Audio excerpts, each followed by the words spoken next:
Hey guys, Dave here with a look at Spider-Man running on PlayStation 4 Pro, and joining me to discuss the game is John Linneman. Hey Dave, how's it going today? Yeah, not bad. So you've been to E3 and you've actually seen Spider-Man running real-time on PS4 Pro. So what did you think? So yeah, Sony actually had a behind closed doors presentation for the game, but honestly they didn't show much more than what we saw at the press conference. But this time I did actually see the game played live in front of me on a PS4 Pro hooked up to, I think it was a Sony ZD9 television, so it's one of Sony's highest end HDR capable displays. And of course Spider-Man was shown running with HDR enabled using the pseudo 4K mode that they have going on here.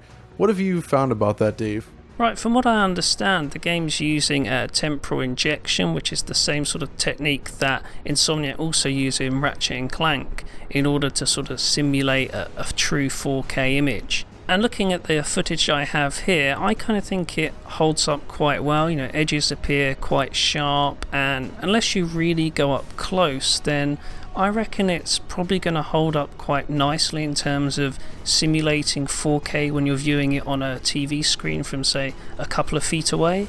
That's an interesting word to use, simulating 4K, but you're right, in reality when you're watching the game from a normal viewing distance, even on a large TV, it does look quite good, because I think as we saw with Ratchet & Clank before it, Insomniac's kind of going for more of a pre-rendered CGI look.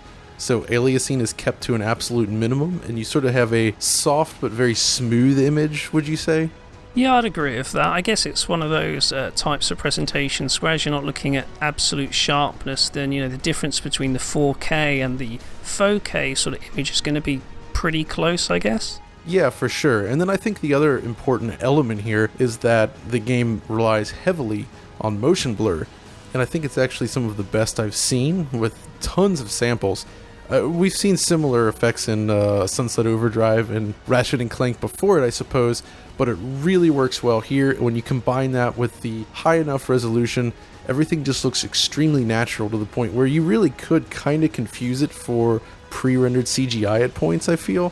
Yeah, it definitely has that kind of look about it, particularly with regards to sort of like the materials on the characters and environments. They look very natural, and I think that's one of the big things they've taken away from the rendering from Ratchet & Clank and put that into Spider-Man. It definitely has a sort of a tangible kind of real-world feel to the way this looks.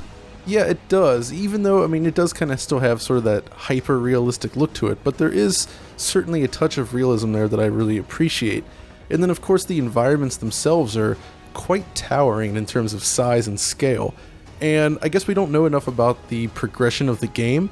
I presume that it's going to be open world, but they wouldn't actually confirm it one way or the other. But what we can say is that the levels, well, there's the story-based levels like you see here in this demo, which appear to be, tightly crafted so that you hit all the story beats as you go along, and maybe it's a bit similar to the Arkham games in that regard. We'll have to wait and see.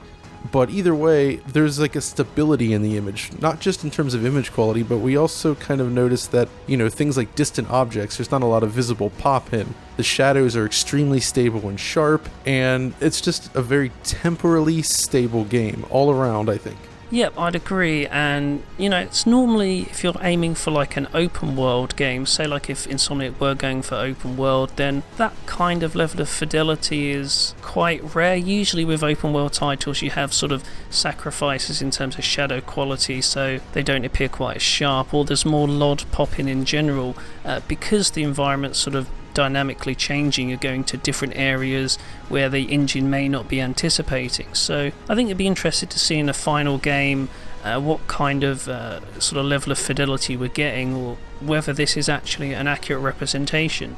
Yeah, I agree, because they've been working on sort of an open world engine for a while now with Sunset Overdrive years before, but if you recall that game, while it did look absolutely beautiful at the time, there was a lot of visible pop-in that world.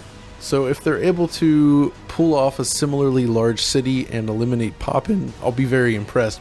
And then beyond that, I think the animation really deserves sort of a highlight here, because they're using just excellent sort of animation blending as well as animation layering which, you typically would see in Naughty Dog games and a lot of other high-end titles. And here, Spider-Man is a very active character. He's hopping all over the environment, jumping, fighting, the kind of stuff that you would see in a superhero game, but it's a big step up, I think, from like the Arkham games even and other superhero titles. And it looks very, very natural here, especially combined with the motion blur. What do you think about that? Yeah, I was really impressed when I saw it. The animation and motion blur really helps to give the game more of a cinematic feel. I think the action looks a lot more dynamic compared to the previous Spider-Man games, and I guess for me this kind of helps to create a more authentic representation of what a Spider-Man game should be like. Everything's very fluid, the way sort of Spider-Man can jump off walls, take down enemies, sort of shoot webs at objects to grab them and kind of move them about. It all has a very natural flow, whereas if you compare it to, say, the older Spider-Man games, even on last gen, it's like a massive step up. And that's, thinking of with the animation there was actually a number of QTE sequences in here, as well as very tightly scripted sequences. And so I actually did ask them about that, and I was told that, like, say, for instance, the helicopter chase sequence, it's more dynamic than it seems. They sort of set it up so that the window is very close to make the demo exciting, but you can fall back a ways from the chopper and still succeed. You can take multiple routes through the city. So that does lead me to believe that the city's larger than it might first appear. And then also with the QuickTime events, it sounds like you can actually fail them, and the game will keep going to a degree, so it's not like a miss the button press and it's game over screen kind of thing either, so that's good. Sounds like there could be quite a lot of variety there with how some of the missions play out, and I think that's interesting considering that the engine also appears to be well optimized for handling sort of larger environments than what we see at the demo, particularly if you can sort of take different routes throughout the world. Whereas here all we got to see was more of a scripted sequence to showcase sort of the physics-based effects and sort of the destruction, particularly when the sort of helicopters carrying that rooftop generator around sort of crashing into buildings and sort of street signs, that kind of stuff, which actually looks pretty cool, I think, especially if you do have the ability to dynamically affect how some of these elements play out. But yeah, it'd be interesting to see exactly how it plays out if you don't take that route and whether there is much of a sort of difference there. And, obviously, in that same sense, we don't really know a whole lot more about what this game's going to be outside of this demo here, so I'm very curious to see how, for instance, they handle, if they do an open world, how they're actually going to handle it. Is it just going to be a bunch of icons on the map where you get sort of like quests, or is it going to be more organic than that? I mean, at the very least, it looks like they got the swinging down right, which is pretty important, I think, in a Spider-Man game, where they told us that one of the first mandates they had when developing the project was making sure that the web attached to the buildings. Because you remember in some Spider-Man games, you could kind of just swing from the sky. Yep, I think that's how most of the old ones actually worked. You didn't physically stick your web on anything. It was kind of just like an illusion. Yeah, I think Spider-Man 2 may have done the building web thing, but you're right. Most of them it was just like, alright, he just throws the web off screen and it's attaching to some imaginary point. Yeah, there's definitely a massive improvement with how web slinging is handled here. I get the impression that you're actually interacting with the environment in this game and using it to get around, whereas before I guess hardware limitations meant that it wasn't always possible to do this kind of effect convincingly, so developers had to cheat their way around replicating the whole web slinging gameplay. One of the things actually I was curious about is performance. Obviously the video feed I have here I can't really use for performance analysis. How well was it running? I know it's targeting 30 frames per second. Did you notice any drops, or was it pretty smooth throughout?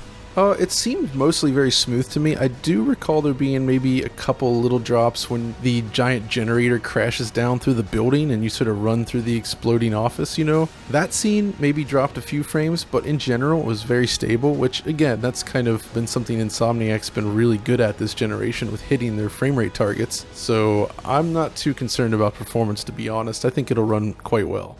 Good stuff. Was there anything else that stood out for you during the demo? I thought that some of the physics-based actions with the environmental objects was pretty cool. There was one small detail that caught me. I could see some of the cloth on Spider-Man's costume moving as he swung through the air, which I thought was cool. But really, I think that's kind of about it, because, this is obviously still just a limited demo. The game's not out for a while, but it was good to get a first look at the game, see it running live on real hardware, and, well, it's cool to see what Insomniac envisions for the future of Spider-Man. But I suppose with that, we should probably leave it there, and we will most definitely be revisiting the game in the future, hopefully when it releases. But I think that's about it for now. What do you think, Dave? Yeah, I think the game's looking good so far, and I'm looking forward to seeing how the final release turns out. But anyway, yeah, let's leave it there for now. Thanks for joining me, John. Thanks for having me, Dave. Okay, that's it for now. We'll be taking a close look at the game when it releases, but until then, thanks for watching. Don't forget to like and subscribe if you enjoyed the video, and we'll catch you next time.